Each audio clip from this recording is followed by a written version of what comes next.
Hi everyone, welcome back to my new vlog. ಸ್ನೇಹಿತರೆ, ಇವತ್ತು ಮರಿಗಳಿಗೆ 25 ದಿನ ಕಂಪ್ಲೀಟ್ ಆಗ್ತದೆ. ಹಾಗೆ 25ನೇ ದಿನದಲ್ಲಿ ಮರಿಗಳು ಹೆಲ್ದಿ ಆಗಿದ್ದಾವೆ. ಹಾಗೆ ಸ್ವಲ್ಪ CRD ಸಿಂಪ್ಟಮ್ಸ್ ಇದೆ, ಸ್ವಲ್ಪ ಸೌಂಡ್ ಇದೆ. ಹಾಗಾಗಿ ಮಳೆ ಕೂಡ ಬರ್ತಾ ಇದೆ. ಅದು ಮಳೆ ಬಂದಿದ್ದು ಕೂಡ ಒಳ್ಳೆಯದಾಯಿತು, ಯಾಕೆಂತ ಹೇಳಿದರೆ ಬಿಸಿಲು ಇಲ್ಲದೆ ಇರೋದ್ರಿಂದ ಮರಿಗಳು ಸ್ವಲ್ಪ ಚೆನ್ನಾಗಿ ಫೀಡ್ ತಿಂದು ಗ್ರೋತ್ ಬರ್ತದೆ. ಹಾಗೆ ಹೀಟ್ ಸ್ಟ್ರೋಕ್ ಆಗೋದು ತಪ್ಪಿ ಹೋಗ್ತದೆ. ಮಳೆಗಾಲ ಸ್ಟಾರ್ಟ್ ಆಗಿದೆ ಅಂತಲೇ ಹೇಳ್ಬೋದು. ತುಂಬ ಇವಾಗ ಟೆಂಪ್ರೇಚರ್ ಕೂಡ ಸಡನ್ಲಿ ಡೌನ್ ಆಗಿದೆ. ಆ ಕಾರಣದಿಂದ ಏನೂ ಸಮಸ್ಯೆ ಇಲ್ಲ. ಇವತ್ತಿಂದ ಬೆಳಿಗ್ಗೆ ಅಂತೂ ತುಂಬ ಮಳೆ ಇತ್ತು. ನೋಡಿ, ಈ ಥರ ಮಳೆ ಬರ್ತಾ ಇದ್ದರೆ ಮರಿಗಳು ಫುಲ್ ಶೆಡ್ ಕವರ್ ಆಗಿ ಕುತ್ಕೊಂಡು ಏನು ಸ್ಟ್ರೆಸ್ ಇಲ್ಲ, ಏನಿಲ್ಲ, ಯಾವುದೇ ಒಂದು ಒತ್ತಡ ಇಲ್ಲ ಅವುಗಳಿಗೆ. ಆರಾಮ್ ಫುಲ್ ಶೆಡ್ಡಲ್ಲಿ ಹೀಗೆ ಸ್ಪ್ರೆಡ್ ಆಗಿ ಕುತ್ಕೊಂಡು ಫೀಡ್ ತಿಂತವೆ. ಹಾಗೆ ನಾನು ಇಲ್ಲಿ ಮಳೆ ಬರ್ತಾ ಇರೋದ್ರಿಂದ ಇಲ್ಲಿ ಇವಾಗ ನಾನು ಇದರೊಂದು ಬಿಸಿಲು 2 ದಿನದ ಹಿಂದೆ ನಾನು ಅವುಗಳಿಗೆ ಏನಂತ ಹೇಳಿದರೆ ಎಲೆಕ್ಟ್ರೋಲೈಟ್ ಪೌಡ್ರನ್ನು ನಾನು ಕೊಡ್ತಾ ಇದ್ದೆ, ಸ್ಟ್ರೆಸ್ ರಿಲೀಫಿಗೋಸ್ಕರ. ಬಟ್ ಇವಾಗ ಕ್ಲೈಮೇಟೇ ಚೇಂಜ್ ಆಗಿದೆ, ಅಂದರೆ ಮಳೆ ಬರ್ತಾ ಇದೆ. ಆ ಕಾರಣದಿಂದಾಗಿ ನಾನು ಅದನ್ನು ಸ್ಕಿಪ್ ಮಾಡಿದ್ದೇನೆ. ಅದರದ್ದು ಅವಶ್ಯಕತೆ ಇಲ್ಲ, ಯಾಕೆಂದರೆ ಸ್ಟ್ರೆಸ್ ಆಗೋದಿಲ್ಲ ಅಂತ ಅಂದಮೇಲೆ ನಾವು ಅದನ್ನು ಕೊಡಬೇಕಾಗಿ ಇಲ್ಲ, ಏನು ಸಮಸ್ಯೆ ಇಲ್ಲ. ಅದನ್ನು ಕೊಡದೇ ಇದ್ದರೆ ಸ್ಕಿಪ್ ಮಾಡ್ಬೋದು. ಇನ್ನೆಲ್ಲಿಯಾದರೂ ತನ್ಮಧ್ಯ ಎಲ್ಲಿಯಾದರೂ ಮಳೆ ನಿಂತು ಬಿಸಿಲು ಸ್ಟಾರ್ಟ್ ಆದರೆ ನೆಕ್ಸ್ಟ್ ಕಂಟಿನ್ಯೂ ಮಾಡ್ಬೋದು ಅದನ್ನು.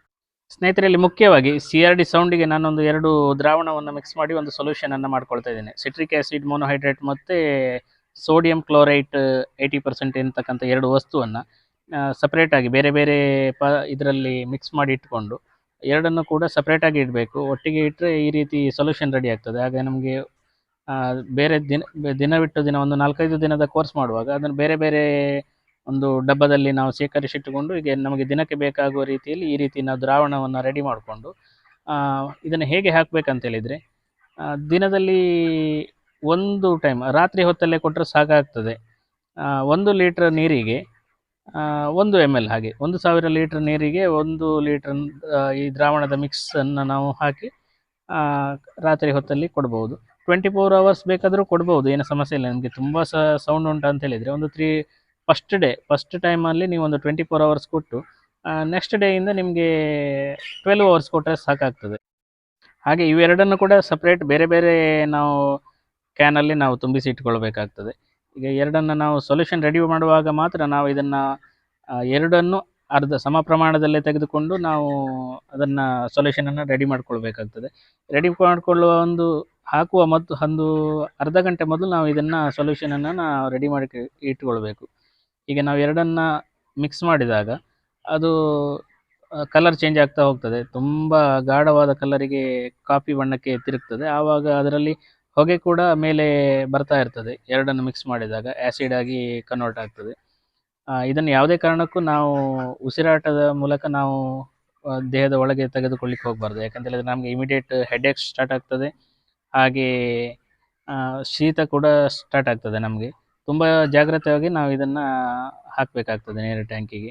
ಹಾಗೆ ಇದನ್ನು ಹಾಕುವಾಗ ನಾವು ತುಂಬ ಜಾಗ್ರತೆಯಾಗಿದ್ದರೆ ತುಂಬ ಒಳ್ಳೆಯದು, ನೆಗ್ಲೆಕ್ಟ್ ಮಾಡಲಿಕ್ಕೆ ಹೋಗ್ಬೋದು. ಈ 2 ವಸ್ತುಗಳನ್ನು ನಾವು ನೀರಿಗೆ ಹಾಕಿ ಮಿಕ್ಸ್ ಮಾಡುವ ಪೂರ್ವದಲ್ಲಿ ನಾವು ಈ 2 ವಸ್ತು ಸೋಡಿಯಂ ಕ್ಲೋರೈಟ್ ಹಾಗೆ ಸಿಟ್ರಿಕ್ ಆ್ಯಸಿಡ್ ಇವೆರಡನ್ನು ಕೂಡ ಜೊತೆಯಾಗಿ ಇಡಲಿಕ್ಕೆ ಹೋಗಬಾರ್ದು. ಅದರಿಂದ 2 ಮಿಶ್ರಣಗೊಂಡು ಅದರಿಂದ ಬೆಂಕಿ ಹೊತ್ತುಕೊಳ್ಳುವಂಥ ಸಂಭವ ಕಡೆ ಇರ್ತದೆ. ಆದರೆ ಇವೆರಡನ್ನು ಕೂಡ ಜಾಗ್ರತೆಯಾಗಿ ನಾವು ಹ್ಯಾಂಡಲ್ ಮಾಡಬೇಕಾಗ್ತದೆ. ಸ್ನೇಹಿತರೆ, ಇದು CRD ಸಿಂಪ್ಟಮ್ಸಿಗೆ ಉತ್ತಮವಾದಂಥ ಸೊಲ್ಯೂಷನ್ ಅಂತಲೇ ಹೇಳ್ಬೋದು. ಯಾವಾಗಲೂ ಒಂದು CRD ಏನಾದರೂ ಸೌಂಡ್ ಸ್ಟಾರ್ಟ್ ಆ ದಿನವೇ ನಾವು ಇದನ್ನು ಸ್ಟಾರ್ಟ್ ಮಾಡಿ ಒಂದು 4-5 ದಿನ ಕೋರ್ಸ್ ಮಾಡಿದರೆ ಕಂಪ್ಲೀಟಾಗಿ ಇದರಿಂದ ಗುಣಮುಖ ಆಗ್ತದೆ. ಇದನ್ನು ಕೂಡ ನಾವು ತುಂಬ CRD ಸೌಂಡ್ ಜಾಸ್ತಿ ಇದ್ದರೆ ಇದನ್ನು ಕುಡಿಲಿಕ್ಕೂ ಕೊಡ್ಬೋದು ನೀರಿನ ಜೊತೆ. ಹಾಗೆ ನೀವು ನೀರಿನಲ್ಲಿ ಮಿಕ್ಸ್ ಮಾಡಿ ಕೋಳಿಯ ಮೈ ಮೇಲೆ ಸ್ಪ್ರೇ ಕೂಡ ಮಾಡ್ಬೋದು. ಅದರಿಂದನೂ ಕೂಡ CRD ಸೌಂಡ್ ಕಂಟ್ರೋಲಿಗೆ ಬರ್ತದೆ. ಹಾಗೆ ವೈರಸ್ ಏನಾದರೂ ಇದ್ದರೂ ಅದು ಕೂಡ ಡೆಸ್ಟ್ರಾಯ್ ಆಗ್ತದೆ. ಸ್ನೇಹಿತರೆ, ಈ ಸೊಲ್ಯೂಷನನ್ನು ಹೇಗೆ ರೆಡಿ ಮಾಡ್ಕೊಳ್ಬೇಕು ಅನ್ನೋದ್ರ ಬಗ್ಗೆ ಒಂದು ಡಿಟೇಲ್ ಸಪ್ರೇಟ್ ವಿಡಿಯೋ ಮಾಡಿ ನಿಮಗೆ ತಿಳಿಸಿಕೊಡುವ ಪ್ರಯತ್ನ ಮಾಡ್ತೇನೆ. ಹಾಗೆ ಇದಿಷ್ಟು ಇವತ್ತಿನ ವಿಡಿಯೋ. ಈ ವಿಡಿಯೋ ನಿಮಗೆ ಇಷ್ಟವಾದರೆ ದಯವಿಟ್ಟು ಲೈಕ್ ಮಾಡಿ, ಶೇರ್ ಮಾಡಿ, ಹಾಗೆ ನಿಮ್ಮ ಅನಿಸಿಕೆಗಳನ್ನು ಕಮೆಂಟ್ ಮೂಲಕ ನನಗೆ ತಿಳಿಸಿ ಅಂತ ಹೇಳ್ತಾ ಮುಂದಿನ ಮತ್ತೊಂದು ವಿಡಿಯೋದಲ್ಲಿ ಭೇಟಿಯಾಗೋಣ. ಎಲ್ಲರಿಗೂ ಧನ್ಯವಾದಗಳು.